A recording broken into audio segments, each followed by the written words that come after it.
Hari ahantu hafite ubwiza karemano hatari imisozi miremire cyane, umuhanda ari kaburimbo ariko hatari mu mujyi. Cyari icyaro gifite umwihariko udasanzwe kuko cyari giteye imbere, kirimo abaturage basirimutse nubwo bakoraga imirimo yo mu byaro byose. Ni mu cyaro kuko hatari mu mujyi nyirizina, ariko kugeramo byari bigoye. Umuntu yashoboraga kubona imodoka imugezeho nko mu minota itarenga 25 ahagaze ku muhanda, akishyura 1000 cyonyine. Muri icyo cyaro hari harimo urusengero rw'itorero ry'abarokore rwagiraga abakristo benshi mu mutima. Nanone hari harimo urusengero rw'abayisilamu urwo bita umusigiti. Ni icyaro cyari kirimo amahoro, kirangwamo ubworerane n'ubufatanye ku bantu mu madini atandukanye, kuko abaturage bari bahatuye bari basangiye byinshi kurusha ibyo batandukaniyeho. Si izo nsengero gusa zari zirimo, hari harimo n'andi madini n'amatorero atandukanye. Icyakora umuntu yageraga ku rusengero rw'abarokore abanje kunyura ku musigiti w'abayisilamu, yewe n'ayo mazina bari barahaye aho zubatse. Umuntu yabaga ahageze, undi yamubaza ngo ugeze he, akamubwira ko ageze ku barokore cyangwa ku bayisilamu, uretse ko hari n'abahitaga ku musigiti. Nk'ahantu hari hitariye umujyi, hari hari ubuzima busanzwe bw'ubuhinzi n'ubworozi. Barahingaga ku mikingo y'amaterasi bakahinga ubwatsi bw'inka. Muri icyo cyaro nk'ahandi hose bahingaga amasaka, ibishyimbo n'indi myaka yose umuntu yatekereza iba mu cyaro itunze abaturage bose. Mu dusantere dusanzwe buri mugoroba harimaga udusoko duciriritse, aho abantu bashoboraga guhahira imboga n'utundi tuntu tw'ibanze, ndetse hakabaho n'isoko rusange ryo ku wa gatandatu ryabaga rishyushye, aho abantu bazanaga ibintu byabaga bidasanzwe bicuruzwa mu minsi isanzwe. Byari hamwe ko kuwa gatanu w'icyumweru umusigiti wuzura abayisilamu babaga baturutse impande zose baje gusenga ibyo bita gusari. Ku cyumweru naho urusengero rw'abarokore rwabaga rwuzuye, harimo amajwi y'ibicurangisho n'abaririmbyi babaga baririmba indirimbo zisingiza Imana. Mu minsi isanzwe itari yo kujya ku rusengero cyangwa ku musigiti, babanaga mu buzima bwo mu cyaro. Bavomaga ku migezi imwe, ku batari bafite amazi mu rugo bakifatanya mu bihe by'akababaro, wagize ibyago abandi bakamufata mu mugongo, uwabyaye bakamuhemba, mbese bagafashanya mu bishoboka, byaba ubukwe, mu gushyingura cyangwa mu mirimo y'ubwitange. Icyakora nubwo byari bimeze bityo, mu bijyanye n'ibyo bizera n'uburyo bw'imisengere bari bahabanye, wavuga ko bari babanye neza mu gihe babaga batazanyemo iby'amadini basengeragamo. Ubusanzwe hari inyigisho bahurizagaho zimwe na zimwe. Bose bemeraga ko habaho Imana imwe ishobora byose. Abarokore bigishaga ko hariho Imana imwe y'ukuri, ko yaremye byose, ariyo se wa Yesu Kristo, ikaba Uwiteka. Abayisilamu nabo bakemera ko ariho ari umwe gusa, ariko udafite umwana cyangwa umufatanyabikorwa. Korowani ikabishyigikira mu handitswe ko nta yindi Mana ibaho usibye Allah. Bose bagiraga gahunda yo gusenga Imana buri munsi. Abarokore bagiraga amasengesho mu gitondo, y'umugoroba, bakagira amateraniro asanzwe, rimwe na rimwe bakagira n'ay'ijoro, aho byitwaga korara mu butayu cyangwa mu byumba by'amasengesho. Abayisilamu nabo mu mvugo yabo yo gusari bakabikora inshuro 5 ku munsi mu masaha yagenwe, ubwo ariko muri babandi b'imbere babaga bagendera ku mategeko n'amabwiriza y'uwo bizeye kandi bibavuye ku mutima. Mu rusengero no mu buzima busanzwe bigishaga ubutabera n'urukundo ku bantu bose. Abarokore bigishaga ko umukristo agomba gukunda abandi, akababarira, agafasha abatishoboye, kandi akabagirira neza uko ashoboye kose, ariko cyane cyane bene se, ni ukuvuga abo bahuje ukwizera. No mu bayisilamu byari uko, bigisha urukundo, ubufasha no kurengera abarengana. Nubwo babanaga neza, buri dini ryagira gukora ibona abandi mu mitima hashingiwe ku nyigisho z'ibitabo byera. Ku ruhande rw'abarokore basobanuraga ko Bibiliya yigisha ko abantu bose batizeye Yesu Kristo nk'umwami n'umukiza batakijijwe, bityo bakabafata nk'abatari mu nzira z'umucyo, cyane ko hagati yabo bitanaga bene data, nyamara bo mu yandi madini bakabona nk'abanyamahanga. Bizeraga ko nta wundi ukiza utari Yesu Kristo, bigatuma abakristo benshi bo mu barokore babona ko abayisilamu bari abanyamahanga mu by'umwuka, badafite umwuka wera wabafasha gusobanukirwa Imana y'ukuri. Nubwo babanaga neza, mu masengesho yabo ya buri munsi basengaga bavuga ngo Data dufashe duhindure n'abandi batari mu kuri barokoke. Ku ruhande rw'abayisilamu bizeraga ibyo bigaga muri Korowani by'uko abatemera Allah nk'uko Isilamu bivuga ari abakafiri, bisobanuye batemera Allah kandi ko batari bafite ukwemera nyako. Abisilamu babonaga ko abarokore n'abandi bakristo batemeraga ko Muhammad ari umuhanuzi wa nyuma, kandi bakemera ko Imana ifite umwana, ni ukuvuga Yesu, babaga bari mu buyobe. Mu bintu bitagatifu ku bayisilamu nuko Muhammad yari we muhanuzi wa nyuma. Babonaga Yesu bitaga Isa nk'umuhanuzi ukomeye w'Imana uvugwa muri Korowani, wavutse ku mukobwa w'isugi Mariya uwo bita Mariyamu, ariko ntibemere ko ari umwana w'Imana cyangwa ko yapfiriye ku musaraba. Nk'uko amadini menshi abyemera. Nubwo muri iki cyaro abantu babanaga neza mu buzima busanzwe, bagafashanya ndetse bagasangira n'ibyishimo, hari ubwumvikane buke mu rwego rw'imyemerere bwaturukaga ku nyigisho za Bibiliya n'iza Korowani. Ibyo bintu rero byatumaga ubuzima bwabo bubusana, ku buryo wasangaga abarokore bagira inshuti hafi ya zose z'abarokore, abayisilamu n'abaruko ikibazo bwite bagize kikamenywa nabo bahuje imyemerere. Bwa bucuti bw'indani nabwo babugiranaga nabo basengana.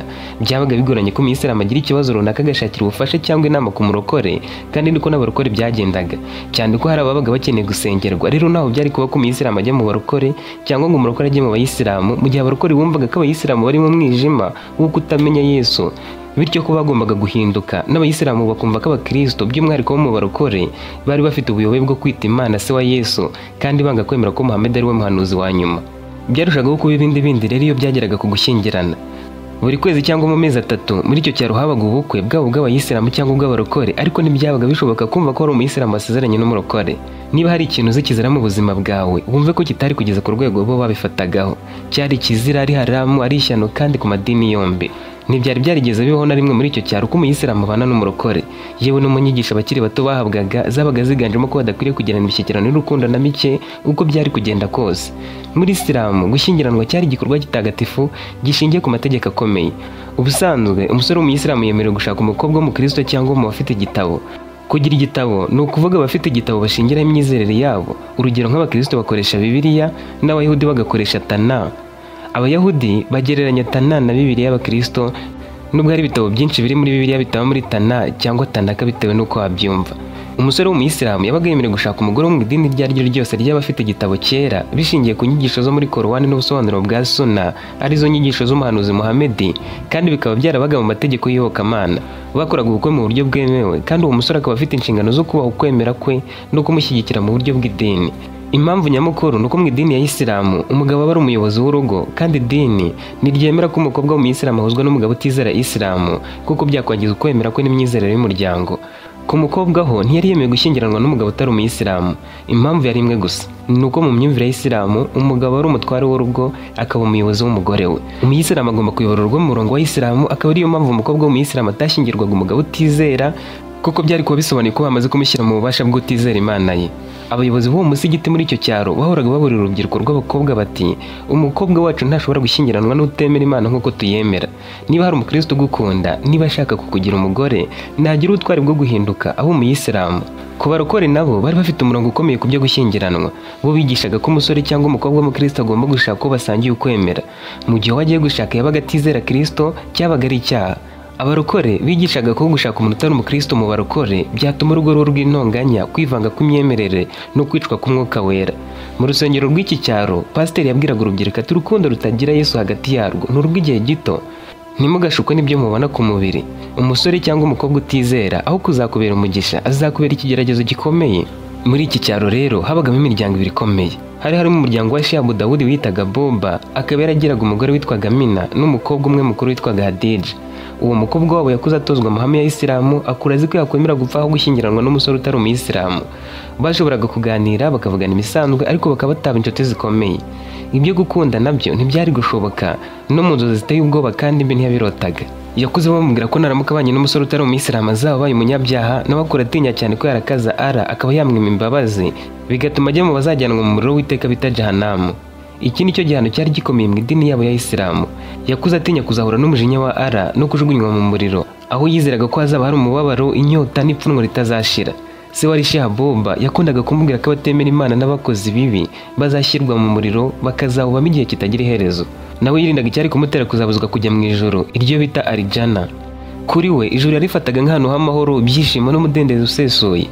Yatinyaga gukora icyatuma abura amahirwe yo kubona no kutabona ingororano y'ibyiza yakoze kubera icyaha atihannye. Saboba yahoraga amubwira ko abemeye kandi bagakora ibyiza bazinjira mu busitani butembamo imigezi. Iyo yabaga yiherereye ari kumwe na mama we Amina, yamwumvishaga ko naramuka ashakanye n'umusore utari umuyisilamu azahura n'ingaruka zo kuvanwaho imigisha n'amahoro ku isi. Na mbere yo kujya mu ijoro, Amina yamubwiraga ko akoze iryo kosa yazakurwaho umugisha ku giti cye mu buzima busanzwe, akabura mu muryango no mu mibereho ya buri munsi, akaba yamuteza umubabaro, ubukene, indwara cyangwa guhomba byose nk'igihombo cyo kutubaha Imana. Yamusomeraga handitse ko abemera azabagirira imbabazi, ariko bakwica amategeko ye bakazagirwaho n'igihano. Ku rundi ruhande muri icyo cyaro hari harimo umuryango w'abakristo b'intangarugero cyane. Umugabo witwaga Deo Garasias, bari bazi ku izina rya Deo, yari pasiteri mu barokore. Umugore we Perusa ari umudiyakoni. Umuhungu wabo Samuel nawe ari umuyobozi wa korali yari ikomeye mu itorero. Yari umwizerwa azwiho kugira iyerekwa, ari umusore wifuzwaga n'imiryango y'abakristo. Yakuze uwabo bamwigisha ko agomba gushakana na bene se bo mu barokore gusa. Kutabikora byari kuzatuma buri joro nk'uko se wari pasiteri yabimubwiraga. Yahoraga asenga asaba Imana kuzamurinda ikintu cyose cyari gutuma ajya mu muriro w'iteka, aho bitaga muri Gehinomu nk'uko babyizeraga. Nyina Perusi yamubwiraga ko nashaka umukobwa utari umurokore yashoboraga kuzajya mu muriro utazima, akazashyana n'abadayimoni, aho yari kuzashya utaruhuka, agahora ataka kandi ababara kugeza iteka ryose. Ni kenshi no mu rusengero se yumvikanaga atanga inyigisho avuga ko umuntu wabirengaho agashakana n'umunyamahanga yakurwa mu gitabo cy'ubugingo, akarenzaho ko abatacyanditsemo bazajugunywa mu nyanja y'umuriro. iyo yabaga yavuganye n'umukobwa w'umuyisilamu bagaseka bagahamagarana kuri telefoni maze se akabimenya, yamubwiraga ko ari gushyira intera ndende hagati ye n'Imana, akamwibutsa ko Abisirayeli bishinze amahanga yarabakikije bagasenga za Bayali, amubwira ko nakomeza kuvugana n'abakobwa b'abayisilamu bakaba banakundana Imana izanga kumva amasengesho ye, ibitangaza n'imigisha bikamuvaho. Akamwibutsa ko ibicumuro by'Abisirayeli byo kubana n'abagore b'abanyamahanga, ni ukuvuga Abayebusi, Abahevi, Abamori n'abandi, ari byo byabatandukanyije n'Imana yabo y'ukuri, n'indi mirongo yavuga ko kwifatanya n'abatizera atari byiza. Icyo gihe kubera kuganira n'umuyisilamu bakaba inshuti gusa ziri aho, byatumaga yumva ko yakoze icyaha akaba yakwiriza iminsi 3 yose. Kubera iyo myumvire buri ruhande rwari rufite rero, byatumaga basa nkaho batemerewe no kuba bavugana. Bahuriraga mu nzira ntibe basuhuzanya, bidatewe no ko ari urundi rwango, ahubwo bitewe no kwirinda kugirana imishyikirano itari ngombwa. Uwo mukobwa Hadija yambaraga yikwije, akambara amakanzu n'amajipo atamuhambiriye, ariko nanone ameze neza nk'ay'umuntu w'umusirimu wari utuye kuri kaburimbo. Icyakora yikundiraga gutwara akagare ke ka siporo, rimwe na rimwe agafata umwanya akajya mu muhanda, akava iwabo akagera mu mujyi akagaruka. Icyo gihe ubwo yashyiragamo agapantaro, ariko akambara ipantaro itamuhambiriye imurekuye ku buryo bitari kugusha abamureba. Yambaraga igitambaro mu mutwe kuva akiri muto ku buryo nta muntu wari uzi umusatsi we, niyo mahame yagenderagaho. Samweli nawe yari umusore wa pasiteri koko. Inshuro nyinshi mu masaha nimugoroba yabaga yibereye ku rusengero ari gusubirishamo abagize korali yarayoboye indirimbo babaga bagomba kuzaririmba mu materaniro ku cyumweru, mu byo bitaga repetisiyo. Umunsi umwe ari ku cyumweru, amateraniro yarangiye, abantu batangira gutaha, arasigara kuko ari wakingaga imiryango yose y'urusengero. Yikundiraga gusenga, agashingira ku izina rye avuga ko na Samweli wo muri Bibiliya yakuriye mu rusengero. Kuri uwo munsi abandi bamaze gutaha, mbere yo gufunga abanza kwiragiza Imana ku giti cye, asengera urushako rwe, asaba umukobwa ukunda Imana, asengera ababyeyi be n'itorero ryose, kandi asezeranya Imana ko nimugira pasiteri nawe azayikorera atezigamye.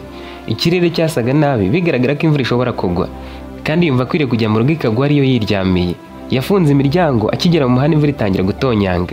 Yakomeje kuyigendamo yumva ko itari buze kuba nyinshi, agenda yiruka ariko ikomeza kwiyongera. Ingo zo ku muhanda wasangaga zifite ibipangu binini, umuntu atabona uko akomanga ngo bazapfe kumukingurira vuba imvura iri kugwa. Yaje yiruka, ikomeza kuba nyinshi, agashaka kubura umwuka kubera ubwinshi bwayo n'ukuntu yari itangiye kuzamo urubura.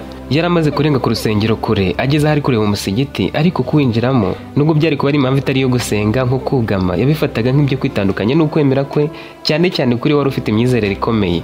Gusa mu muco ny'Abayisilamu umusigiti ari ahantu hatagatifu kandi hakinguriwe buri muntu wese, cyane cyane mu gihe ari impamvu ifatika nk'iyo yo kuba umuntu yahugama imvura.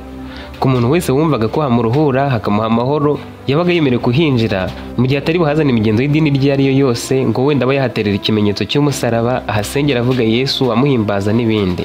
Muri iyo mvura y'amahindu yari imaze iminota 7 igwa nk'amazi yo mu ndobo yasukwaga avuye mu ijuru. Amazi yuzuye muri kaburimbo atangira no kugera mu nkweto za Samweli. Yageze hafi y'umusigiti wari haruguru y'umuhanda, none imvura irushaho kwiyongera. Yarebye hirya no hino abura aho yahungira. Imodoka zari nyinshi mu muhanda, ariko nta nimwe ihagaze ngo imutware, cyane ko zihutaga. Ibiro by'umurenge byari hafi aho, byari bifunze. Nibwo yakebutse haruguru y'umuhanda, agasoma ku cyapa yahoraga yirengagiza, dore ko hagiraga agashaka gupfuka amatwi n'amaso ngo atumva amajwi y'Abayisilamu cyangwa ngo asome icyapa cyabo. Hari handitse ijambo rivuga ngo masigidi, mu mutima arivugisha ati umusigiti. Yarebye neza ruguru, abona hasa nk'afunguye, ariko agira umutima mubi muri we, akomeza kwivugisha ati ariko ngenda umurokore, umwana wa pasiteri, ndamutse ngiye kuhugama ubu Imana yanjye ntiyababara, Uwiteka yagira agahinda. Kwiruka byari bigeze aho bimunanira, ari gucika intege. Nta mutaka yari afite, yari yambariye agapira k'agatisheti, imbeho yari imaze kumugera mu mitsi. Yakomeje kwitegereza ku musigiti, abona umuryango urakinguye, umukobwa wari urimo arunguruka mu muhanda. Uwo mukobwa yarebye hepfo abona Samweli agira agahinda, asakuza cyane amuhamagara ati yewe Samweli, ngwino wugame, ngwino uticwa n'imvura. Samweli yikanzemo kuko atarebaga neza uwo ari we, n'ijwi rye yumvaga atarisobanukiwe neza. Yagerageje kwihangana yanga kumwitaba, agiye gukomeza gutera intambwe, imirabyo irarabye agira ngo ni umuriro ugurumanye mu kirere hose. Akibaza kukuntu iyo mirabyo yari iteye ubwoba, uwo mwanya inkuba ikaze yarakubise, yayindi ukubita ukagira ngo isatuye umutima, ukagira ngo ni isi isadutse, irakubita imumena amatwi. Ibyo yivugishaga byo katakugama mu musigiti kuko yumvaga ko bambaza indi Mana itari Uwiteka, yabyibutse yamaze kuhinjira. Umukobwa yarasanze ari kumubwira ati hangane Samwe, ni ukuri wahoritse. Yihanaguye mu maso abona kumusohoza. Uwo mukobwa wari wambaye umwambaro w'icyubahiro w'abakobwa b'Abayisilamu, nawe yamusohoje amwenyura. Samweli yarebye neza, aramubaza ati harya so witwa Hadija wo kwa Sheha Buba na mama wakitwa Mina? Nawe ati yego niko nitwa. Ese ubundi ni gute utanze njye nkuza? Ikindi dutuye muri karitsiye imwe? Samweli ati ariko nawe urabizi, turahura ntitunasohozanye.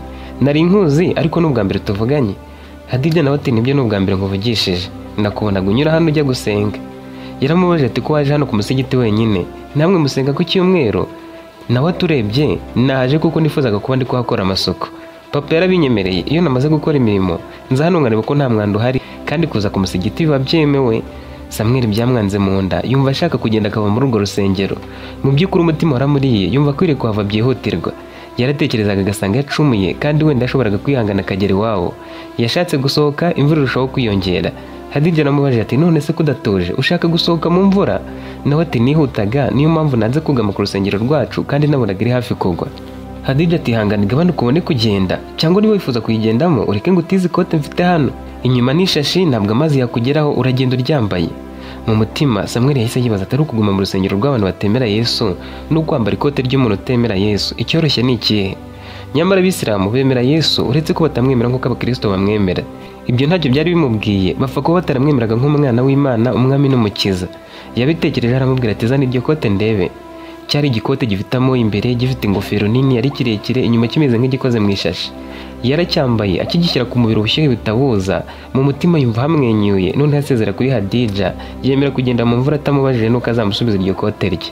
Yageze mu rugo umutima uri kumucira urubanza rw'uko yinjiye mu musigiti, arapfukama arasenga. Ariko mama we Perusi wakundaga kumuganiriza yaramubajije ati none se ninde wagutije ikote? Yashatse kumubeshya kuko no kuvuga ko yaritijwe n'umuyisilamu yumvaga ari ikibazo. Noneho w'umukobwa nk'umukristo yaribajije ati none se mubeshye cyangwa mubwize ukuri? Nimubwize ukuri arabifata nk'icyaha kandi nindamusubiza arabifata nko kumusuzugura. Yarikoroje amubwira uko byagenze. Mama we yararakaye atanabyumvise neza, aramubwira ati nizere ko batakubamishije ngo bakuvugireho ibyarabo n'ibiswahire. Ubundi se uwo mukobwa muziranye mute? Kuki utugamye mu rusengero rwacu? Ntiwabonaga ko iri hafi kugwa? Yahise ahamagara se amubwira uko byagenze. Pasiteri Deo yaje n'agahinda kenshi, aramubwira ati mwana wanjye, kuba indahemuka bisaba kwigomwa no kwiyanga rimwe na rimwe. Wakwemera no kwitanga aho gucumura. Uribuka ko Daniyeli yemeye kujugunywa mu rwobo rw'intare, abandi bagashyirwa mu muriro banze gusenga izindi mana? None se wigeze wumva umuhanuzi wugamye mu rusengero rwa Bayali? Nawe ati oya.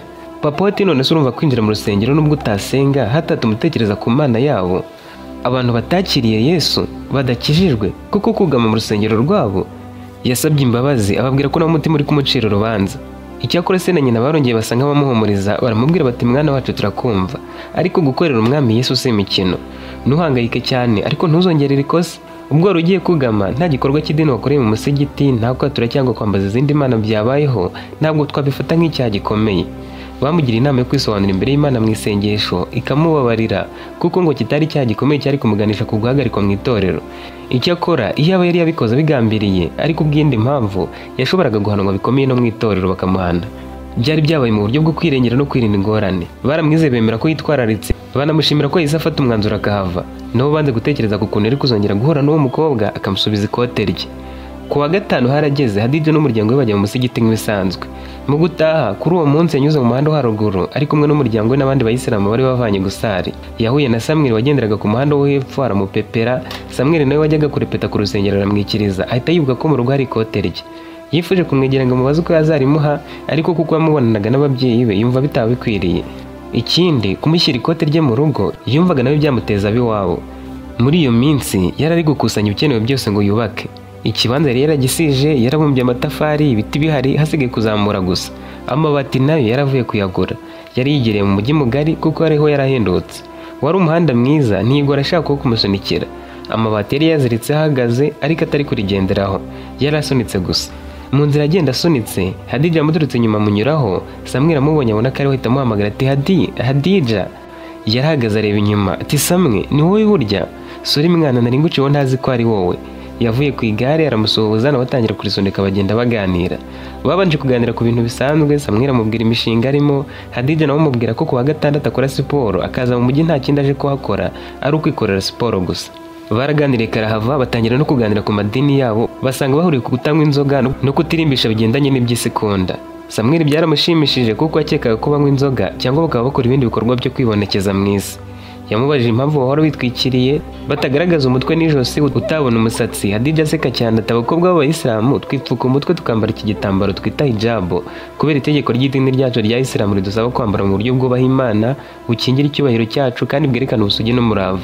Yisekera yamwimiyeho nk'umuntu uvuze ibintu biri mu bwenge ati biri no muri Korowani. Samweli yarabyishimiye atangira kwibonera burya Hadija ari umwana mwiza, anabishyira ku bayisilamu bose, yumva ko bateye nkawe ari abantu beza.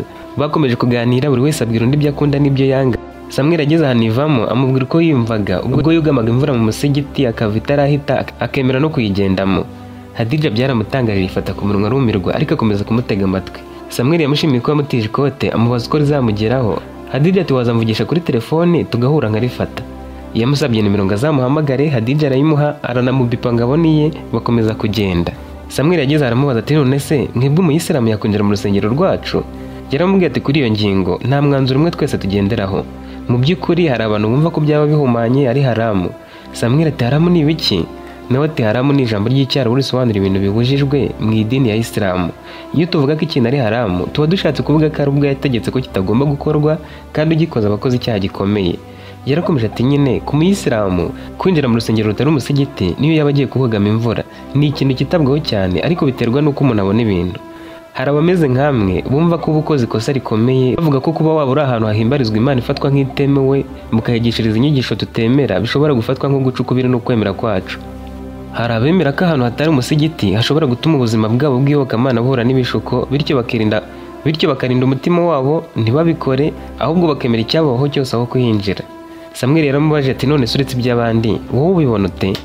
Nawe ati mu bihe nk'ibyo by'imvura, mu bindi byago se cyangwa mu gihe cy'umutekano muke, Isilamu yemera ko umuntu ashobora kwinjira ahantu h'urusengero hatari umusigiti mu gihe ari ukuhashakira uburinzi.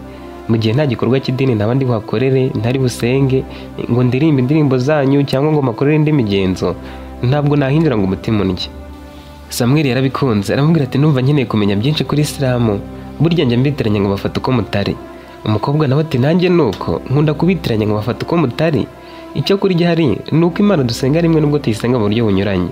Icyo nizera cyo ni uko duhuje inyigisho yo kwemera ko Imana izagorora abayikorera kandi koko izabikora. Ba Aburahamu bayikoreye badasoma Bibiliya cyangwa Korowani. Ba Yobu ntibarabakomoka kuri Aburahamu, kandi ab'i Nineve barababariwe kandi ntibari Abisirayeli. Uko biri kose Imana ikunda abantu bayo aho bava bakagera. Kuvugana nawe ku byo mwizera n'ukuri nzabyishimira. Samweli yaratangaye ati ko numvuze Bibiliya cyane se kundusha ahubwo, ariko yaratebyaga nta muntu yumvaga ko yamurusha gusobanukirwa Bibiliya atari umurokore nibura. Hadija aramubwiye ati manzeho duke kuko hari ibyo duhuriraho. Twese twemera Mose kandi natwe twemera ibivugwa muri Bibiliya nko muri biriya bitabo 5 bibanza. Samweli ati umukobwa utangaje, ni ukuri nishimiye kuganira nawe. Bageze muri quartier, Samweli yibuka ko burya umukobwa yemeye ko bagenda baganira kandi yari yifitiye akagare kongezwa kashoboraga no kuzamuka umusozi. Yamusabye imbabazi ati sha natumye utinda wanga kwihuta nkubuza gukora siporo zawe unyihanganire. Hadija ati humura uyu munsi nta murimo nkora mba nibereye muri siporo iwacu barabizi. Yaramushimiye. Hadija nawe akunda ukuntu yicisha bugufi yita ku bintu kandi akaba ari umuntu udatsimbarara cyane ku byo yemera ngo bimubuze kumva ko abandi babona ibintu. Yaraza abakristo benshi bahura bakabicira imanza, ariko Samweli yamuteze amatwi amubwira imyizerere y'abayisilamu nawe amubwiriye hatabayeho kwerekana ko umwe ari mukuri kurusha undi. Baratashye. Samweli ageze mu rugo amaze kuruhuka aramuhamagara. Hadija amwita baseka batera story bavugana ku myizerere yabo no ku byo akunda. Bisanga hashize amasaha 3. Barahuzaga mu tuntu twinshi two mu buzima busanzwe kandi bagera ku Mana bakayivugaho ibyiza yabakoreye byose. Yaba Hadija yari yariboneye ubuntu butangaje bwa Allah kandi afite intego yo kuzamushimisha yirinda ibyaha. Na Samweli yamubwiye ko Uwiteka amuba hafi kandi ko yifuza kuzaba pasiteri nk'inyitorano. Basezeranyeho kuri telefoni, ariko ibibazo buri wese yifuzaga kubaza undi bitarangiye. Mu gitondo mbere yuko Samweli ajya ku rusengero baraganiriye nanone karahava. Bifurizanyije umunsi mwiza. Hadija asoza amubwira ati nsengere mwana. Samweli yaramwenyuye arakupa. Uwo munsi yirirwana akanyamuneza kubera ko afite umuntu wamwifurije umunsi mwiza. Icyo cyumweru bakimaze bavugana buri munsi kirangira batangiye kuba inshuti. Ku wa gatandatu nibwo bari guhura akamuha ikote rye. Bapanze aho bahurira. Hadija azana amaguru, Samweli waza ku igare kuko yifuzaga guhita ajya mu mujyi kugura amabati yari asigaye. Mu buryo nabo batiyumvishaga ko bushoboka barahobiranye bavugira icyarimwe bati nari ngukumbuye. Barasetse. Hadija aramubaza ati ubundi usiriseri wari unkumbuye? Samweli nawe ati mbwira ahubwo urakomeje wari unkumbuye? Barongeye baraseka. Samweli aramubwira ati iyo tubivugira rimwe nari kugira ngo uranyiganye, ariko banza hari uriseriye. Yakuyemo ikote ryari yambaye ararimwiyambikira. Abantu babanyuzeho bamikana ikote barimo n'abarokore basenganaga mu itorero ndetse n'abayisilamu barabasuhuza barikomereza. Buri wese yaba Hadija na Samweli imitima yarabasimbutse kuko bakitse ibyo bene wabo batekereje babonye amwambika ikote, ariko bagerageza kubihisha niba bigaragarizanya hagati yabo ko bagize ubwoba. Samweli yagiye kumusezeraho. Hadija ati wamaye kuri iryo gare ngatwaraho nkareba ko nyirishoboye? Ndiheruka kera njye urabizi akanjye ni akasiporo. Samweli ati ngiye mu mujyi kugura amabati yasigaye, ihangane ndi kwihuta. Hadija ati nyamara wazana nkanaguheka kuko nabyo ndabishoboye. Samweli aseka yumva bitangaje ati noneho reka nicare ntwari tujyane mu mujyi umpetse. Hadija yose yahise yurira atwaye ibiremera asanga kiryibuka. Kubera aho hantu hasaga nk'amanuka yatwaye yari kuye feri, Samweli agira ubwoba amusaba kugabanya umuvuduko. Nawe turabizi hano haramanuka, wagera imbere ukazamukaho gato. Nshaka kurenga kariya kazamuka rero ntanyonze. Bamanutse ku muvuduko uhagije, banyura ko abantu barimo nabo basenganaga bagasigara babibazaho. Barinze bagera mu mujyi Hadija ari utwaye, Samweli byamurenze yishimiye ko aje atwawe n'umukobwa kandi ari mwiza bigaragara. Binjiranye mu isoko ryo mu mujyi ahacururizwaga amabati. Hadija amufasha kumva akomeye, amaze kwishyura amufasha no kwihambira ku igare. Samweli yaramubajije ati ngo utegere imodoka wihute. Nawe ati kuki ushaka ko nanjye nyine kandi twazanye? Samweli ati ngiye kugenda tunitse amabati. Hadija ati ndagusunikira ariko ndibuze gutwaraho njye sinasunika mpaka. Samweli ati wapi, sinabikwemerera ngo urigende uhetse amabati. Nawe ati ngaho rero tugende ndagusunikira. Batashye baganira, noneho barirekura bagenda baseka umuhanda wose. Umwe yazanaga inkuru bakayiseka ikarangira, undi akazaniye bikaba bityo. Bageze ku by'amashuri bize, Hadija amubwira ko ari no gusaba akazi muri sako kandi ko afite icyizere cyo kukabona. Samweli nawe yamubwiye ko nyuma yo kwiga amashuri ye yagiye mu byo korora amatungo, bikaba ari byo byamufashije kugera aho hose. Yanivuyemo amubwira ko se yamwemerera ubufasha bwo kuzishyura abafundi n'abayede yari kuzakenera yubaka. Bageze muri karitsiye baratandukana, Hadija agiye iwabo, Samweli nawe agiye iwabo. Bose bageze mu rugo hari inkuru z'uko bakundana. Hadija akigerayo si yamusabye ko baganira gato. Amina yabazaniye icyayi, Abuba asoma ku gakombe rimwe, areba Hadija mu maso aramubwira ati mukobwa wanjye Hadija, nkurebamo icyubahiro cyanjye, ariko uzanyubahisha nufata ubupfura n'ubusugi byawe ukabikoresha uhesha izina ryawe icyubahiro. Gukundana n'umuntu utemera ara ntabwo ari urukundo ruvuye ku Muremyi, ni icyaha cyerekeza ku gutandukana n'Imana nubwo waba ufite amarangamutima meza. Icyiza gisa n'icyera iyo kivanze n'ikizira kiba ikizira cy'umweru. Ara yabujije umukobwa w'umuyisilamu gushyingiranwa n'utemera Imana nubwo yaba umunyabwenge, ari mwiza, akize cyangwa umukunda by'ukuri. Ndagusabye uriya musore wo kwa pasiteri umureke, sinari nzi ko mukundana, none bimenye bigeze kure. Bigeze aho muhoberanira mu nzira, mukagundirana, mukambarana amakote, mugahekana ku magare. Erega mayi muri gutegura no kubana ngo muvuye kugurana amabati. Suko ari umusore mubi kandi suko namwifuriza amahoro, ahubwo nuko ibyo mukora aratabyishimira. Uriya musore Samweli we ntazi ukuri, yakwibwira ko gukundana nawe ntacyo bitwaye, ariko wowe uzi ko ari icyaha waba ukomeje gukora. Niyo mpamvu nkubwiye nk'umubyeyi wawe ugukunda, ntihagarika uwo mubano utari mu bushake bwa ara kuko waza gukururira imivumo. Ushobora kubabara uyu munsi kuko wamuretse, ndabyumva rwose birababaza, ariko nyuma uzasobanukirwa ko kubaha ara biruta guhitamo umutima wawe ushaka kandi ko bishimisha kurushaho. Hadija aramubwiye ati ariko papa ntabwo dukundana, n'ubwa kabiri twari duhuye tukaganira, abakubwiye ko nkundana nawe bakubeshye. Abuba ati byaba ari byiza kandi nanjye ndakwizeye, niba munakundana ubihagarike nicyo gikwiriye. Yamusize ku meza yigira mu byo yari arimo. Hadija nawe yagiye mu cyumba bayitekerezaho. Ku rundi ruhande Samweli akigera mu rugo amaze gushyira amabati ku yandi, Pasiteri Deo wari warakaye yamuvugishije amurakariye, ariko ntibyari bikabije, ni bimwe by'igitsure cy'ababyeyi. Yaramubwiye ati Samweli mwana wanjye, nakubwiye kenshi ko urukundo ari impano nziza y'Imana, ariko rugomba kujya mu nzira Imana yateguye. Ntugomba gukundisha umutima wa muntu utari mu bushake bw'Imana. Umukobwa utizera Yesu ashobora kuba mwiza mu maso ariko ntiyaba mwiza imbere y'Imana. Sinjye wivuze, ni Bibiliya. Nabigusomeye kenshi ko ari itandukaniro hagati y'umukiranutsi n'umunyabyaha. Ibyo urimo ni icyaha, no gushaka kubaka ku mucanga, kandi ijambo ry'Imana rivuga ko inzu yubatse ku mucanga izasenyuka igihe imvura izaba iguye. Uwo mukobwa ashobora kukwitaho ariko ntashobora kugusabira mu izina rya Yesu, ntashobora kugufasha kuba umukozi w'Imana. Ndakwinginze mwana wanjye, reka uwo mubano, birababaza ariko birakira. Gukomeza gukundana n'utizera ni ugushyira roho yawe mu kaga. Umva amagambo yanjye nk'ahari Yesu ubwo yavuze. Yavuze ko umuntu uzashaka kumukurikira aziyanga akareka byose akabona kumukurikira. Yakomeje arakaye ati bimaze kundenga, abantu bambwiye ibyo mwirimo birambabaza nyuma yo kutubeshya ko winjiye mu musingi tugiye kugama. Wavuze ko uriya mukobwa ari wagutije ikote, utubeshya ko bwari ubwa mbere muvuganye. Samweli, kuki ukomeje kuba umugaragu w'ikinyoma ugakundana n'umukobwa w'umuyisilamu kugira ubwo umusanga mu musigiti mukanajyana mu isoko? Wasanga n'amafaranga waguze y'amabati araye ngo mufatanye kuyubaka. Wabuze umukobwa mwiza muri bene data, abo muri korari yawe nta n'umwe washimyemo. Yararakaye amuva mu maso arigendera. Samweli asigara yibaza byinshi biramushobera. Akibyibazaho Hadija aramuhamagaye kuri telefone amutakira ukuntu iwabo bamusakurije bamubuza gukundana nawe. Samweli yarasetse ati ngewe papa yendaga kunyica neza neza ngo sinemere gukundana nawe, ariko nanjye ibyo ndabizi. Yabivugaga ngaho byabaye nicyo cyambabaje. Barabisetse. Hadija aramubaza ati none se tubigenze dute? Samweli atumva kandi ubundi se mu kuvugana kwacu hari uwari wabipanze? Ntitwisanze turi kuvugana nta ruhare tubigizemo buriya? Wasanga biri mu mugambi w'Imana. Niduhura uzanyisohoreze da, kandi story zawe ziranduhura. Ibyo gukundana nabyo nawe urabizi ko bidahari, batwibeshyeho. Muri iyo minsi inkuru zo kuganira zabaye nyinshi kuko bose barwanaga no kwisobanura ku babyeyi bababwira ko badakundana. Ariko uko bavuganaga kenshi niko barushagaho kubona ko bahuje mu bintu byinshi usibye idini gusa. Intego zabo z'ahazaza, ibyo bakunda n'ibyo banga byabaga bifitanye isano. Hashize ukwezi n'igice batongeye guhura ariko bakivugana buri munsi. Ibyo kuvugana babihishaga ababyeyi babo ngo batababaza byinshi. Nyuma y'uko kwezi bahuriye mu nzira batabipanze, Samweli avuye mu isantere Hadija bari kujyayo. Nabwo bakibonana ntabatekereje cyane ahubwo bisanze bahoberanye. Urukumbuzi rwari rwose kurekurana biranga.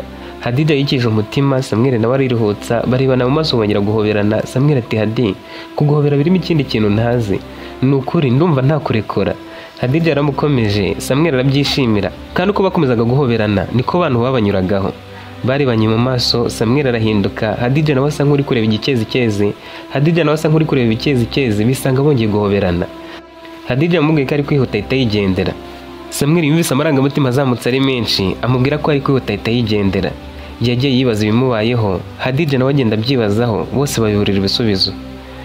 Hadija yagiye mu isantere umutwe hibereyemo Samweli nawe ataha umutwe arimo Hadija, ukaseka ukavuga uko wahuye, uko wamuhobeye bwa mbere, uko wongeye kumuhobera, ahubwo ahita amukumbura ako kanya. Yaramuhamagaye, Hadija ati nanjye nari ngiye kuguhamagara. Samweli ati uri butinde se, uwaza tukajyana mu isoko hari ribi?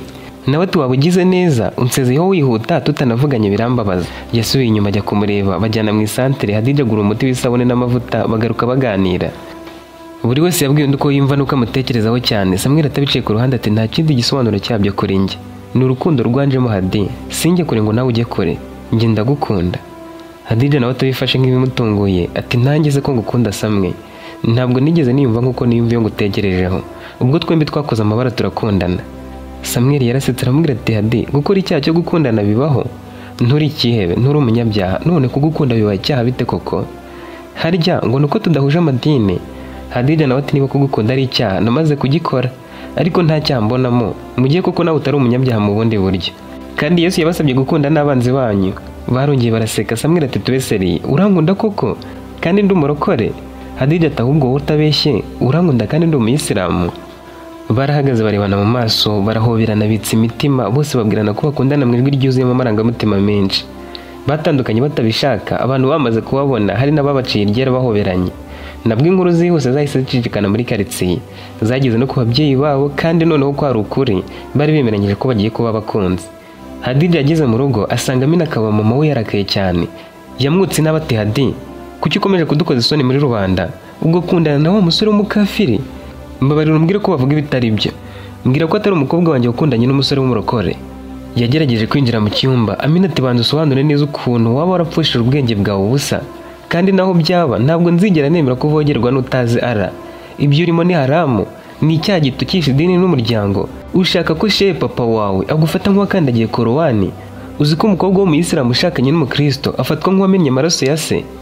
Hadija yinjiye mu cyumba, nawe yitegereje asanga urukundo rwe na Samweli rutazapfa gushoboka, ariko yakwibwiza ukuri agasanga nta wundi musore yigeze akunda nkawe.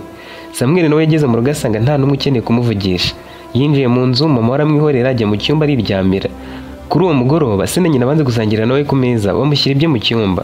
Kubyibazaho ntibyabuze, ariko Hadija bari babwiranye ko bakundana, ntibari bari guhana agahenge mu bitekerezo. Iryo joro nabwo kuri telefoni bari batakirana ko iwabo bababwiye nabi. Mu gitondo cyo kuwa mbere Hadija bamwemera akazi muri sako. Yahamagaye Samweli arabimumenyesha, bombi barabyishimira, nawe amubwira ko agiye kubaka vuba yihuse. Yaganiriye na se amusaba ko yazana abafundi bagatangira kubaka. Sati sinzigera na rimwe ngufasha kubaka inzu kandi uramaze kunyereka ko ushaka kuzayibanamo n'abatizera. Yarengeje ati kandi umvire mu rugo ushaka bujyane ibyawe byose. Singiye kuzasiba ngo nigisha abandi, sinigisha abana banjye kandi ndi pasiteri. Ariko nugenda ukamvira hano amaraso yawe azaba mvuyeho, igisebo wanteye kivuyeho, nabo babone ko pasiteri nakina. Kandi namaze kuguhagarika nubwo ntarabishyiraho akadomo njye n'abandi bashumba.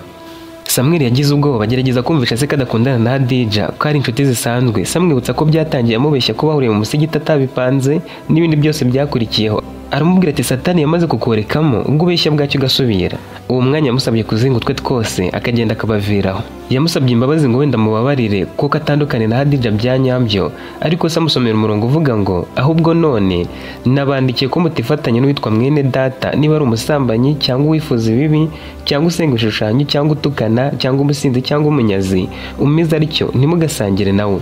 Yarengeje hati ibi byaha byose warabikoze kuko uhemukiye Uwiteka ugasenga ibishushanyo winjira mu musigiti ugasambaniramo n'umukobwa wa shehe mu mvura ukifuza ibibi kandi ukabikora.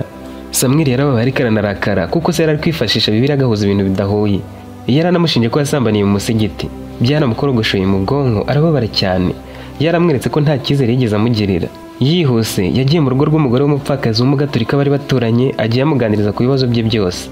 Samweli yari afite ink'iwabo kubera ko bari bamwirukanye, yabiganiraho n'uwo mugore amwemerera kuyiragira, bahamagara umuyobozi abishyiraho n'umukono. Amabati n'inzugi yari yaraguze n'utundi dukoresho nabyo yabijyanyeyo ababihabitse. Amafaranga yari afite yagiye kuyashakamo inzu yo gukodesha kubw'amahirwe umugabo wari utuye hakurya y'iwabo amwemerera kuba yibera mu nzu ye ku buntu, ayo yari kumuha yo gukodesha akaguramo udukoresho two mu nzu. Ni inzu yari yarimutsemo atakiyibamo. Yari yaragiye kwiturira ku muhanda neza mu nzu nshya yari yaraguze, inzu nto yabanagamo n'umuryango we yarayivuyemo. Kubera ko yaramaze kumva ikibazo cya Samweli, yaramubwiye ati waba uharyama ushaka ubuzima ukaza nkajya nguha ibiraka by'ibiyede kuko njye ndi umufundi, wazamara kubaka iyawe ukagenda. N'ubundi wanyu bari baratinze kukwirukana. Umusore nkawe ntagikwiriye kumukanga, tangira ubuzima bwo kubaho nk'umugabo wimenye kuko urakoze. Samweli byaramurenze aramushimira cyane, yaramukoreye ikintu atatekerezaga. Ku mugoroba Hadija nawe yaje asanga se yakaniye. Yamugiriye inama amubuza Samweli, Hadija yanga kugira icyo amusubiza. Se wari shehe yararakaye abifata nk'agasuzuguro. Hadija yigiriye mu cyumba ahubwo ahamagara Samweli amubwira ibyamubayeho byose. Hadija aramubaje ati none se ntabwo wandika ugakomezanya n'umuryango wawe?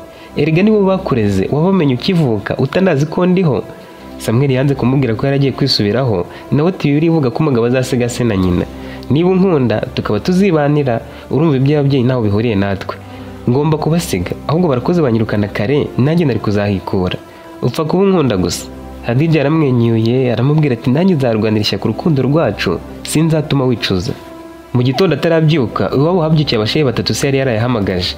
Bamubujije kujya mu kazi kuri uwo munsi kandi yarakigahabwa muri icyo cyumweru ngo babanze kumubaza icyo agamije akunda umusore w'umukristo.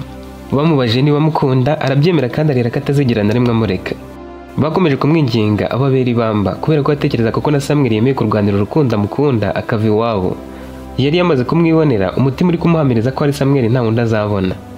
Kubera kunanirana muri icyo gitondo Sabuba afatanyije n'abandi bashehe hamwe n'umugore wa Mina banzuye ko Hadija yirukanwe iwabo by'agateganyo akazagaruka mu gihe ariko yamaze kwitandukanya na Samweli. Hadija yari afite amafaranga azigamye kuri konte nubwo atari menshi, ayatekerejeho ntayagira agahinda na gake. Yahamagaye Samweli amubwira uko byifashe nawe ko bamwirukanye, amubaza icyo gukora. Samweli nawe atimbwira ahubwo ugiye gukora iki kuko uremeye uvuye iwanyu kubera njye? Nawe ati ndabyemeye kuko nawe wabyemeye, urugo nkunda nzajya ndukuba kabiri. Uwo munsi yanze kujya mu kazi, yandikira manager ko agize ikibazo gikomeye kirakemuka mu masaha make. We na Samweli barahuye noneho bisanzuye barahoberana. Samweli amusaba ko bajya gusura wa mufundi wari wemeye ko yaba amucumbikiye mu gihe atari yakubatse inzu ye, akabagira inama y'icyo gukora. Uwo mufundi yarababwiye ati ubuzima mugiye kubamo buzabasaba gukoresha amafaranga menshi. Ubu abantu bose bagiye kubavaho, abayisilamu batazongera kuvugisha Hadija kandi n'abarokore bakurakarira we Samweli. Niba koko mukundana ndumva mwakwibanira mukaruhana muri kubana. Hadija yashakana bari muri iyi minsi mugakusanya udufaranga duke mukajya mu murenge nubwo mutatumira abantu benshi mugahita mwibanira.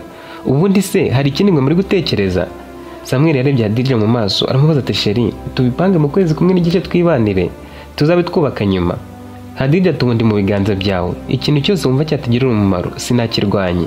Uwo mugoroba Samweli na Hadija bashatse inzu yo gukodesha kugira ngo Hadija yibemo, barara baguriyemo ibikoresho by'ibanze baratandukana buri wese ajya muri geto ye.